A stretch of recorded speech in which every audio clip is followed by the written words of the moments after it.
Hello বন্ধুরা, নমস্কার এবং স্বাগত জানাই আমার ইউটিউব চ্যানেল বাংলার শিক্ষাতে। তো ইতিমধ্যে 2024 আর কয়েক ঘন্টা পরে শেষ। তো 2025 শুরু হতে চলেছে। তো সবার 2025 ভালো যাক এই শুভকামনা করি। তো এই মুহূর্তের কিন্তু একটি বড় আপডেট তোমাদের কাছে তুলে ধরছি। তো সেটা হলো 2023-এর টেটের রেজাল্টের দিন ঘোষণা করা হলো। কবে প্রকাশিত হবে তো সম্পূর্ণ জানতে পারবে আমার এই ভিডিওর মাধ্যমে। তবে স্কিপ না করে ভিডিওটি পুরোটি দেখো। 2022-এ যারা প্রাইমারি টেট পরীক্ষা দিয়েছেন তাদের কবে নিয়োগ করা হবে এবং 2023-এ যারা টেট পরীক্ষা দিয়েছেন তাদের রেজাল্ট কবে প্রকাশিত হবে, এই নিয়ে সকলের মনে প্রশ্ন। তবে পর্ষদ সভাপতি তরফ থেকে বিরাট আপডেট শোনা গেল, যেখান থেকে প্রাইমারি টেট পাস চাকরি প্রার্থীরা কিছুটা হলেও আশার আলো দেখতে পেয়েছেন। 2023 সালের ডিসেম্বর মাসে পশ্চিমবঙ্গে শেষবারের মতো টেট পরীক্ষা অনুষ্ঠিত হয়েছিল। তারপর থেকে পুরো একটা বছর কেটে গেছে, এখনও পর্যন্ত 2023 সালের টেট পরীক্ষার ফলাফল প্রকাশ হয়নি। তবে সম্প্রতি 2023-এর টেট পরীক্ষার ফলাফল প্রকাশিত হওয়া নিয়ে একটি গুরুত্বপূর্ণ আপডেট ঘোষণা করলেন প্রাথমিক শিক্ষা পর্ষদের সভাপতি গৌতম পাল। তাহলে কি সকল জটিলতা কাটিয়ে এবারে প্রকাশিত হতে চলেছে 2023-এর টেট পরীক্ষার ফলাফল? হলে তা কবে হবে? তো আজকের এই ভিডিওতে তোমরা সম্পূর্ণ জানতে পারবে। 2023 সালের টেট পরীক্ষার ফলাফল প্রকাশিত হওয়ার আশায় অধীর আগ্রহে বসে রয়েছেন পশ্চিমবঙ্গের কয়েক হাজার চাকরি প্রার্থী। আজ 2024-এর 31শে ডিসেম্বর হয়ে গেল, অর্থাৎ আজই চলতি বছরের শেষ দিন। তো এখনও পর্যন্ত 2023-এর টেট পরীক্ষার ফলাফল প্রকাশিত হওয়া নিয়ে মিলল না কোনো সুখবর।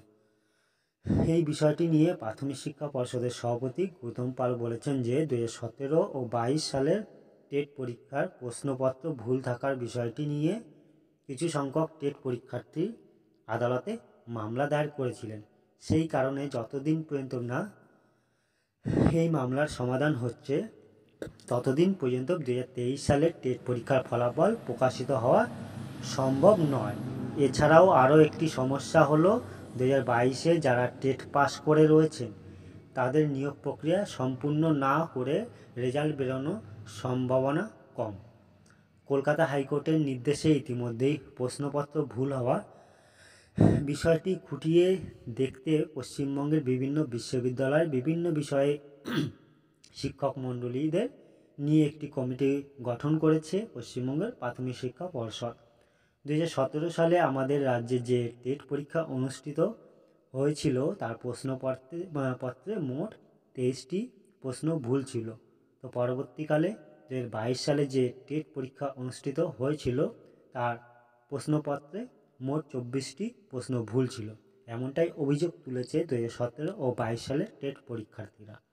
তো প্রশ্নপত্র নিয়ে এই অভিযোগের বিষয়টি খুঁটিয়ে বিচার করার পরেই 2023 সালের টেট পরীক্ষার ফলাফল প্রকাশ করবে প্রাথমিক শিক্ষা পর্ষদ।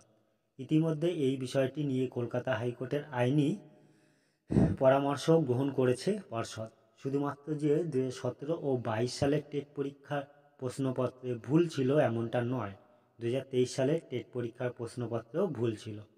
2017 সালে টেট পরীক্ষায় অংশগ্রহণ করেছিলেন মোট 7 লক্ষ পরীক্ষার্থী, তার মধ্যে উত্তীর্ণ হয়েছে 1,50,000 পরীক্ষার্থী। সেই সময় পশ্চিমবঙ্গের প্রাথমিক শিক্ষা পর্ষদের সভাপতি গৌতম পাল কথা দিয়েছিলেন যে এবার থেকে আমাদের রাজ্যে প্রতি বছর 2বার করে টেট পরীক্ষা অনুষ্ঠিত হবে। তিনি তার কথা রেখেছেন। তার কথা অনুযায়ী 2023-এর ডিসেম্বর মাসে ফের টেট পরীক্ষা অনুষ্ঠিত হয়েছিল। 2023 সালে টেট পরীক্ষায় 3,954 জন চাকরিপ্রার্থী আবেদনপত্র জমা করেছিলেন।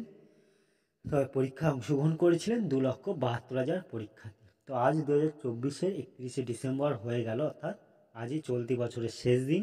এখনও পর্যন্ত 2023-এর টেট পরীক্ষার ফলাফল প্রকাশ হলো না, আর এই সব ঝামেলার কারণেই বাতিল হয়ে গেল 2024-এর টেট পরীক্ষা। এই ছিল ভিডিওটি। যদি ভালো লাগে একটা লাইক, শেয়ার এবং সাবস্ক্রাইব করে দিও এবং প্রতিনিয়ত আপডেট তোমরা পেয়ে যাবে। Thank you.